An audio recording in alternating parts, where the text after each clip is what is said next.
Is this obvious? Is it not obvious? I don't know. Hello, and welcome to episode 4 of Dora's Crochet Studio Sessions. Nearly forgot my own podcast name then. Welcome, and thanks for joining me again. This week, I've got lots of bits and bobs to show you, and I hope you're going to enjoy them. I've got a new design, a new tutorial I want to talk about, some new yarn that I bought, an update on design in progress, and I promised last week I'd talk a bit about underarm shaping. So that's what we've got in my little notes today. First off, I had a really insightful comment on last week's episode. I'd made a mistake in my narrative. I'd said merino instead of mohair, and I corrected it I just put a little flash of words up. And somebody pointed out that if you're just sat listening to a podcast, which I know I love to listen to podcasts and stuff when I'm crocheting and I don't always have visual on it, then you wouldn't have necessarily seen that flash up, and it was a really useful perspective for me. So thank you to that commenter. And I will try to be more mindful of being more verbally descriptive when I talk about things. So if you're not watching, then you will still understand what I'm talking about. That's the goal, anyway. Okay, so first off, I want to show you a new design. Last week I had a new palette cleanser make. I made a new fisherman's winter hat. This week I've accidentally got a new design to show you, and the pattern should hopefully be out today because it's a super quick, fun scarf pattern. It's actually been in my head for quite a while, and it was just one of those that it bubbled to the top and it just flew off my hook. So here we are. It's actually a 2-for-1 job. So here we have, it's like a triangle shawl, but with extra long bits. Let's just scoot my chair out of the way. So the idea is, it's kind of a headscarf, so it can be worn as a traditional shawl, but it's kind of got scarf bits at the end. I put a little round ending rather than just letting it increase to a point, because I do like a little curve. But the idea is that you can either wear it as a old school, not like that, headscarf. It doesn't quite go with what I'm wearing. So you can wear it as a headscarf hood. It's got quite a deep triangle at the back, so it'll cover. You could even tuck that into your coat. Or you can wear it as like a neckerchief shawl. Like that. You could knot those up. Or you could wear it with the V or the triangle at the back, so kind of more like that kind of thing. I just had to pause there because I kept getting freeze frames on my video, so I just wanted to double check it was video okay. So if you've got a couple of juttery bits, apologise. I was talking about the yarn.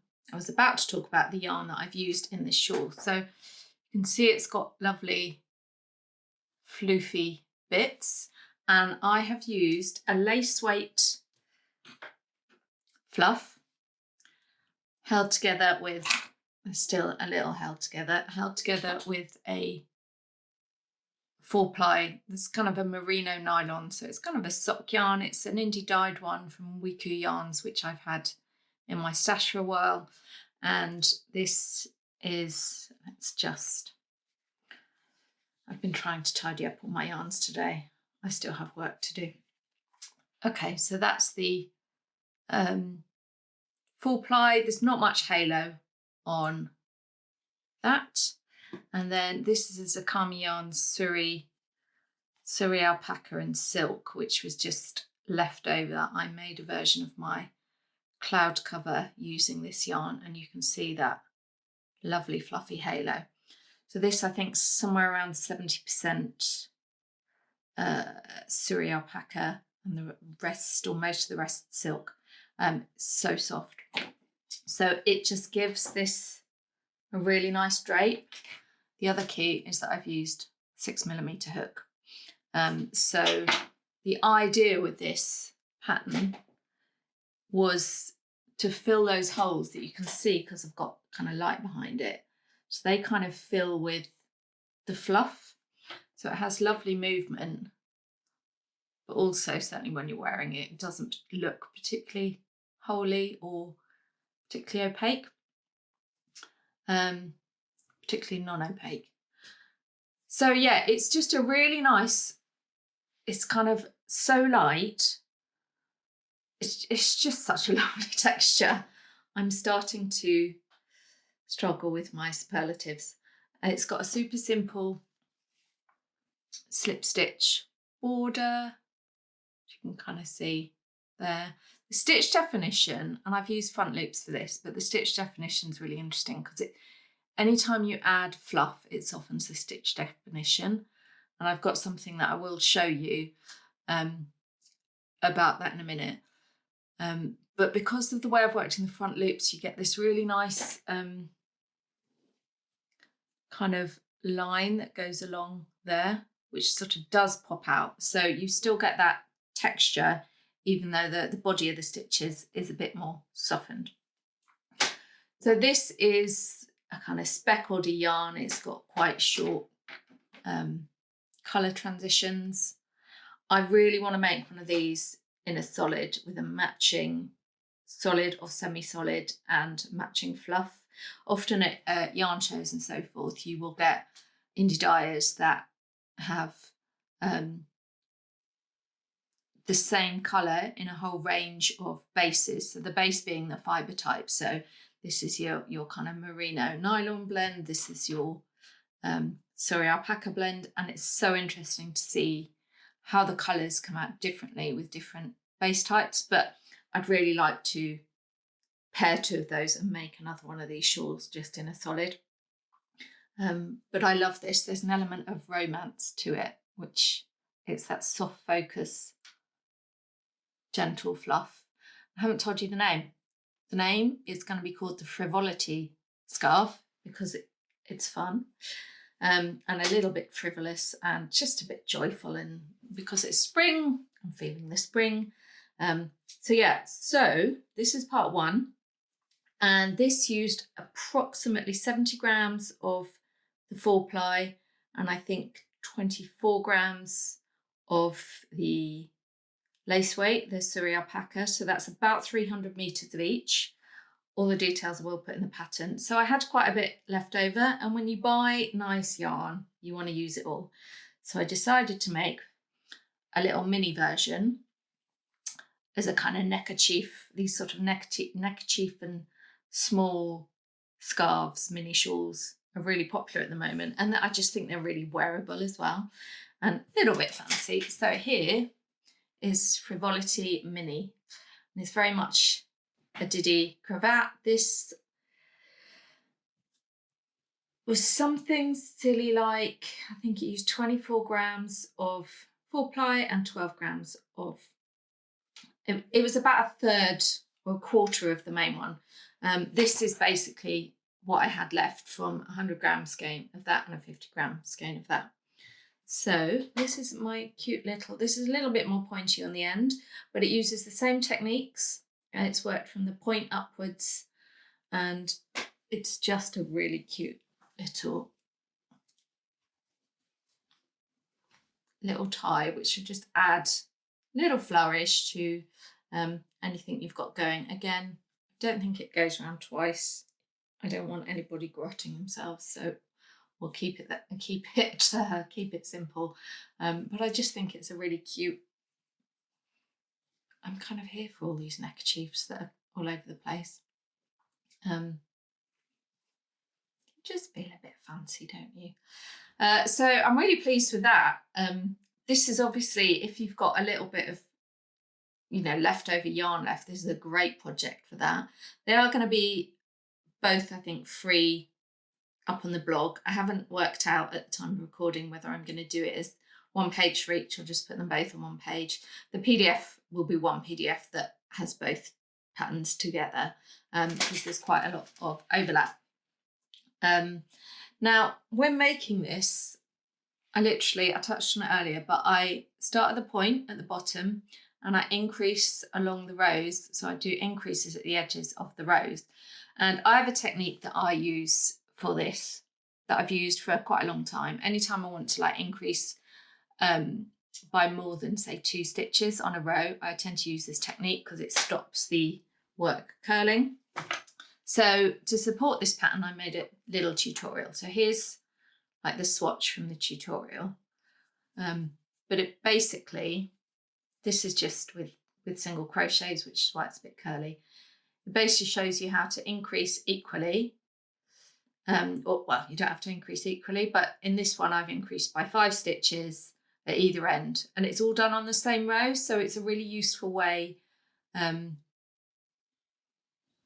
have those mirroring increases. And it's kind of I just think it's a really neat way to do it. You get to see this a lot better because I pin it out in the tutorial. So I will link to that. But really, I put that together to support that pattern because it's a technique I use in there. And I do use it in other patterns as well, but I could described it in the pattern, but I'd never really sat down and said, well, this is how you actually do it, because it involves chains and foundation single crochets. Just had to pause for a drink there. So that came out last week, so it's already on the YouTube channel, and there's a written tutorial for it as well. So I have a video and then a written and picture one on the blog. So I was excited about that because it's one of those really basic things. And if you saw my email last Saturday, you would have seen me going, is this obvious? Is it not obvious? I don't know. And it's perhaps one of those things that if you've used it, it's obvious. If you're used to crocheting with foundation chains, maybe it's obvious. But I just wanted to put it out there. So I've been busy doing that. The other thing that I'm going to come back to is I mentioned about how I doubled up the merino with the fluff, and it just gives that kind of soft focus. And again, I touched on this in one of my emails recently because you can see how little halo that's got. So if you compare that to that, you can really see the difference it makes when you add the fluff in. And I want to make a little shawl, which I haven't finished yet, but I thought I'd give you another example. So adding fluff is a really good way to soften up a crochet stitch and reduce the appearance of holes. It doesn't get rid of gaps, but I know, particularly with garments, when you want maybe more of an opaque fabric, and I do have a blog post that talks all about my favourite kind of stitch patterns which don't have big gaps in. So I did another example. So this is just a little swatch of double crochet. This is a double knit yarn. And then I did the same with holding it double, same size hook. It's hard to see the impact. It's hard to see the difference. So you can see it, I think. So this one and then this one. So adding that fluff, it just softens it up. The swatch is slightly bigger. I'm making a real mess of showing you these. I'm going to put it in a reel where you can actually hopefully see it a bit better. It's also not helping me that, and I say this every week, but I'm mirrored. So if I put my left hand through, it's on the opposite side of the screen. So that's why my words are probably quite confused. So if you're listening, take my word that the fluffy bit just has that extra softness, that density, more of a 80s soft focus vibe. I just wanted to somewhat unsuccessfully show you that because I really like it. I'm really into fluff at the moment. You might have been able to gather that, which is a neat little segue into my next topic, that I want to discuss. So just to sign off on the Frivolity scarf, I've got Max Frivolity, which is the full size shawl that still doesn't take that much yarn, and then Mini Frivolity, which is if you just want a little bit of whimsy. That should be out now. I will post a link in the description. So that is what's kept me busy the last 2 weeks. Now I'm going to show what's going to keep me busy the next 2 weeks. So in the last episode, I showed you my Fluff It sweater, which is a work in progress sweater, which is this lovely bright turquoisey blue. It's not like an icy blue yarn, which is, again, I think this is Surrey alpaca rather than mohair. And this is a 4-ply or fingering weight yarn, which comes out much chunkier. And I made it with an 8mm hook. So I said last week, I want to create another sample and just make a few tweaks to this original one. The pattern is basically written as it is for that, which I did last year. So I just never quite, I knew I wanted to make a few tweaks. So I have been swatching for that, and I want to make my second sample with a lace weight yarn, or more specifically 2 lace weight yarns held together, because I think it's probably much more widely available than the 4-ply fluff. I think often when you buy a mohair or fluffy yarn, it is in a lace weight. And I'm really feeling lace weight at the moment because you get so much for your money, especially if you are, mohair and Surrey alpaca, they are quite luxury fabrics, so they can cost a lot. Don't get me wrong, there's quite a lot of really good, reasonably priced versions. But it's often not seen as kind of everyday yarn. So this is my swatch. I'm actually not going to use this particular yarn. So these are 2, these I believe are both Yarnsmiths yarns, and they are mohair kid silk. So this will actually be a blend of mohair with a bit of silk, and I think these have a bit of nylon in as well, which adds a bit of strength. They've got a really nice halo, lots of sort of unevenly fluff, but as you kind of go along the string, it sort of works out. And I think holding 2 strands of lace weight fluff together, so this is my swatch, it's such a lovely texture. It really does sort of provide structure, but it also gives you drape. So it's quite a sort of squishy fabric. I mean, that helps with the stitch pattern as well because it uses post stitches. But so I've made that with 2 strands of the lace weight and my 8mm hook. And I do make gauge on this, which is a relief. There's quite a lot of movement in it because you're using a big hook. You get quite a lot of sort of stretch within the fabric. When worn, the sweater's kind of quite, it's not oversized, but it's a very relaxed fit so that you don't stretch the fabric out of shape. I'd be worried about having something with too little ease, because as you stretch it, you kind of lose the texture. So because it's got so much nice drape as it is, I think keeping it loose and a bit floaty is the way to go. So I'm hoping to have that. I'm certainly hoping to have a sample to show you in 2 weeks' time when I come to the next episode. Yeah, and I'm really enjoying making it. I haven't quite decided what I'm going to make the final second sample out of. I've got quite a bit of mohair and alpaca in my stash, and I need to do some calculations on sizing to see how far I can go with what I've already got. I have some lovely just undyed lace weight, and I've also got 2 skeins of bright pinks, which I think I might merle together. But I also want to make a cardigan version, like a fluffy one where like the cuffs really pull in, so it's a little bit kind of bulbous, almost like balloon sleevey, but not that dramatic, because I think because of the lightness of this fabric, I think that would just look beautiful as a cardigan. And I quite want to do that in pink. So jury's out. We'll see next week what I go with. But yeah, I'm excited for that. And like I say, the pattern's more or less written. I just need to make another sample, tweak it. I think I might make the sleeves a little bit shorter because I quite like a mid-length sleeve at the moment. You know, with guidance in the pattern on if you want to make a longer sleeve. So yeah, I'm really pleased with how that's progressing. I love the two strands together. These aren't exactly the same colour. So one's really light, sort of cucumber green, is that colour? Whereas the second one is more of a dark, like the inside of a cucumber, the watery bit. And the second one's a bit more of a sage, but they're tonally quite good. And you can sort of see the cores where you get this sort of slightly mild look.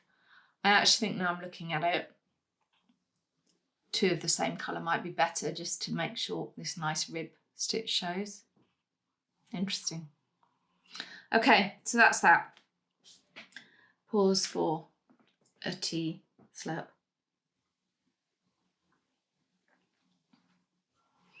So the other thing I have been up to, got some new yarn.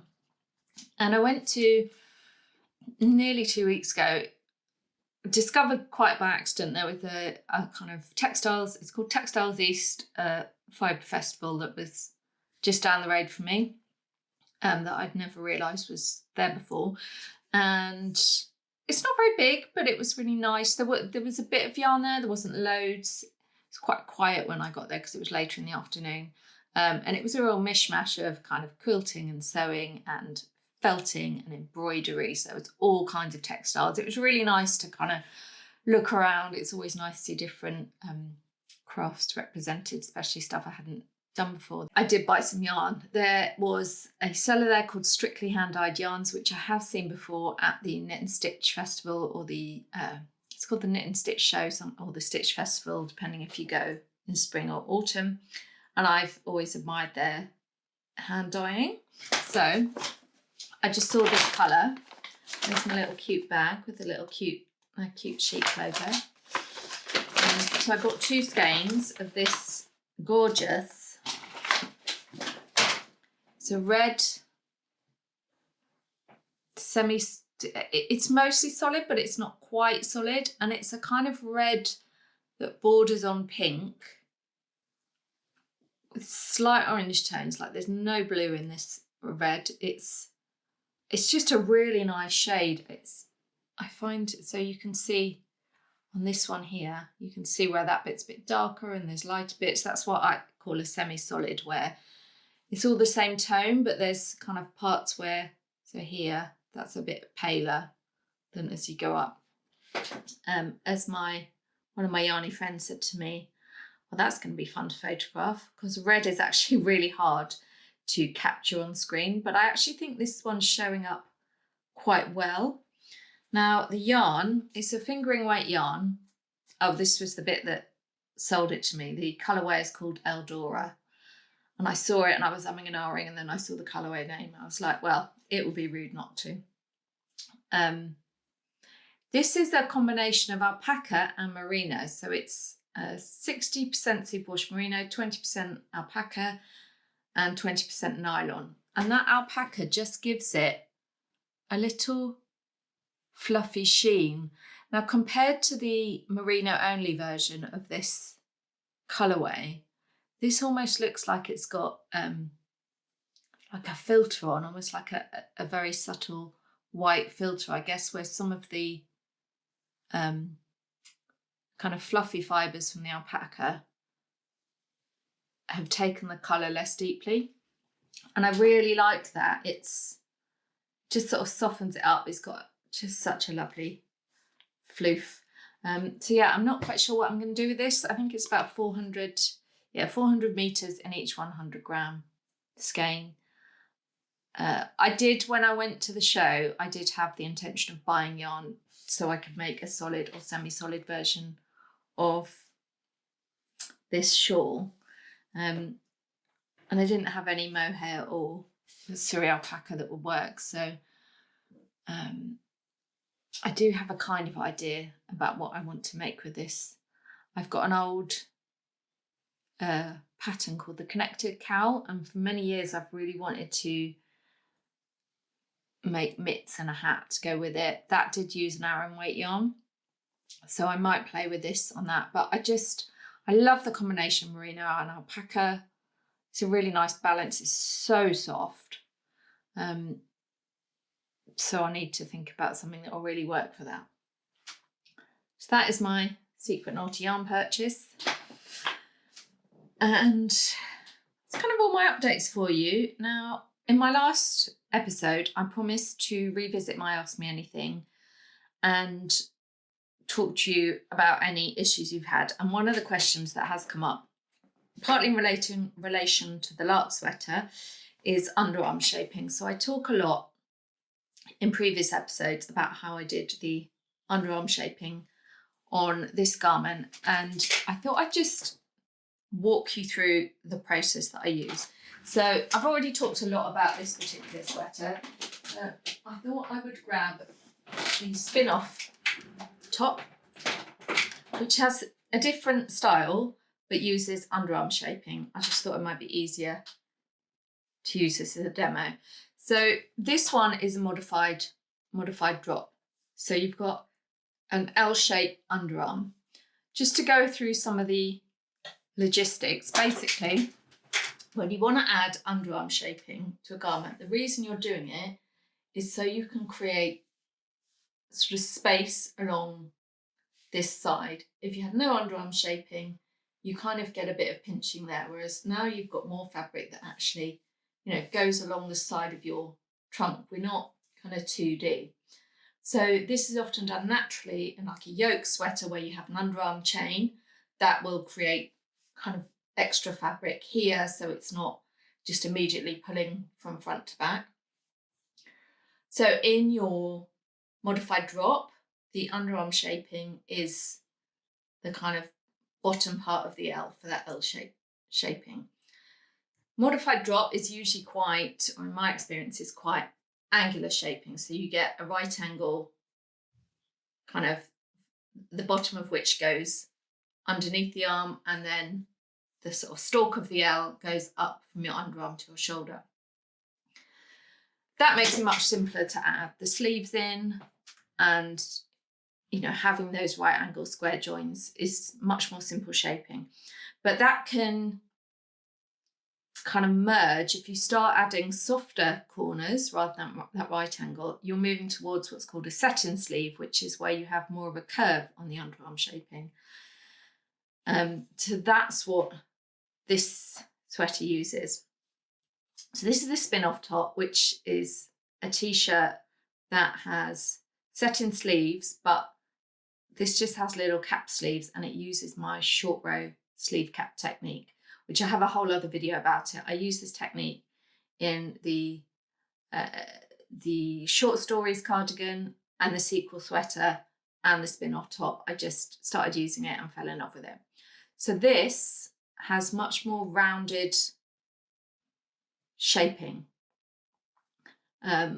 which means if you're doing separate sleeves or separate panels, you've got to shape the sleeve cap to fit into that curve. Now, you can probably see that most of the curve takes place within that bottom inch or two of the underarm shaping. And there's an important reason for that. I'll come on to that in a minute.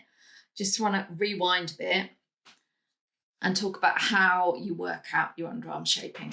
So in your body, so my shoulder tip ends about there.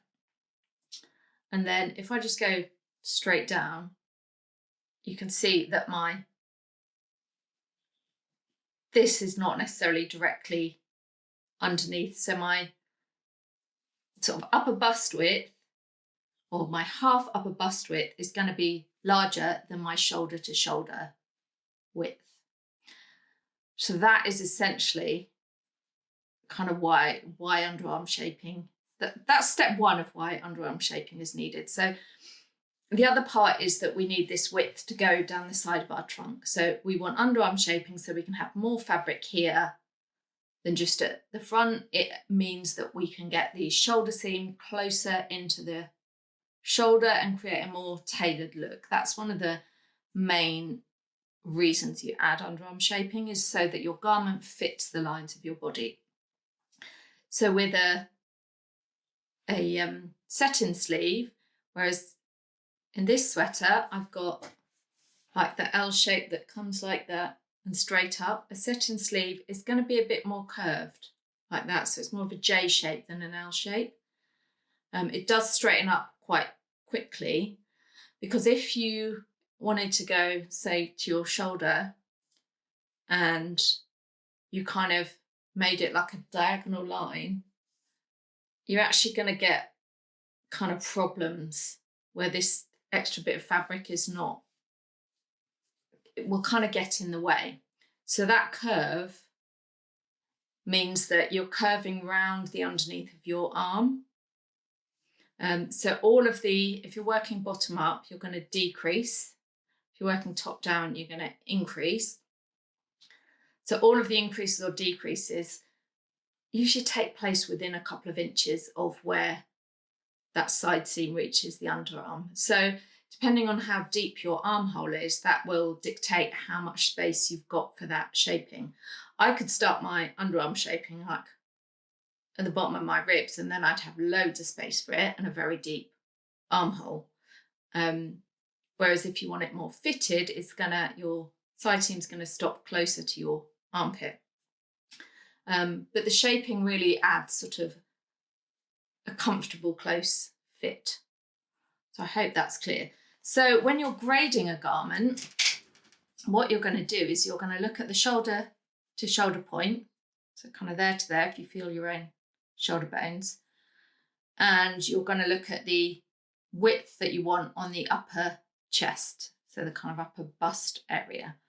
And this increase and this increase are not proportionate. So as you go up the sizes, you might say the starting for garment sizing is generally bust size. So you might have a 34-inch bust, and then you might have a 48-inch bust. But the difference, while you've got 14 inches difference in your bust, you've not, or 7 if you're halving it, because we're just looking at the front. You might only have a 2-inch difference or a 3-inch difference in this width. So as sizes increase, your kind of shoulder width starts to increase, but it doesn't increase proportionately with your bust. So that is why shoulder shaping can be a bit tricky and counterintuitive. Somebody had said with the modified drop, the amount of stitches that you kind of drop here for the kind of extra small up to sort of medium, you've only got a few stitches that you drop. I think in the small there's like 4 stitches either side, which makes 8 on the front, 8 on the back. Whereas with the larger sizes, I think one of them there's like an 18 stitch difference. So you really notice a difference. And when you're looking at this is purely a mathematical equation, which is how I grade, there's a part of your brain that goes, really? Is that right? And actually, I did once go into Marks and Spencer's, and I picked up a size 8 and a size 18 vest top with kind of shaping. And I went into the change rooms and I measured them, because I just needed that reassurance that I was doing it right. And it is as the maths says it is. All my measurements, just a clarification, I get mostly from the Craft Yarn Council website. They have kind of standardized measurements, which is what I base my sizing on. So they will have the measurements here of shoulder to shoulder and the kind of cross bust measurements. So if you want to go and look at that, they've got so many useful, if you like to make stuff yourself, kind of freestyle your own designs or fit to yourself, it's a really useful resource for all kinds of stuff like that. So when you're grading it, you basically take that measurement, so the width of your shoulder and then the width of your bust, and you do the maths with your gauge to go, right, I need 40 stitches from shoulder to shoulder and 50 stitches across my bust, then you know you've got to increase or decrease by 5 stitches either side, and you've got to make it equal on both sides.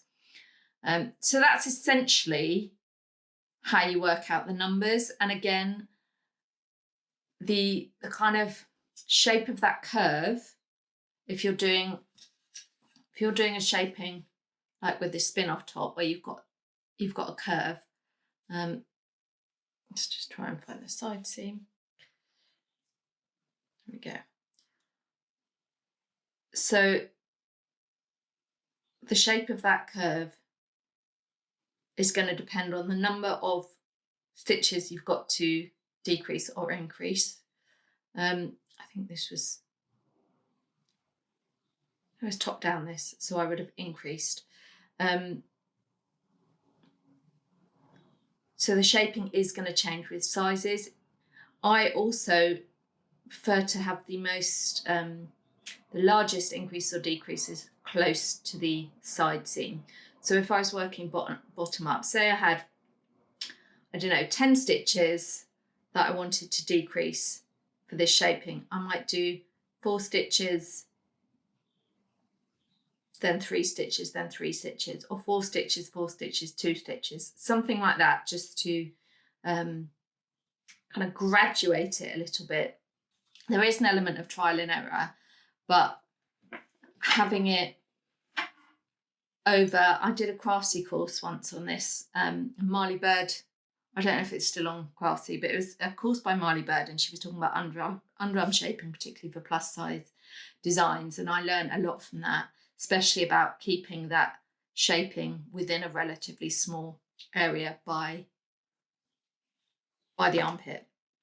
So I really hope that is coherent. It's a bit of a tricky thing to explain, and perhaps I should sit down and kind of piece it together. But if you do have any questions, please drop them in the comments. But I hope I've given you a good overview. I think the majority of you that are watching maybe might want to do it for your own garments. You might be a designer that's interested in shaping and grading and that kind of thing. So I hope that's been a useful, not too waffly guide. So I think that's it for this week. I've probably already gone way over my half an hour. So I will get off, and I look forward to showing you this next week, and go check out the Frivolity shawl. See you next time.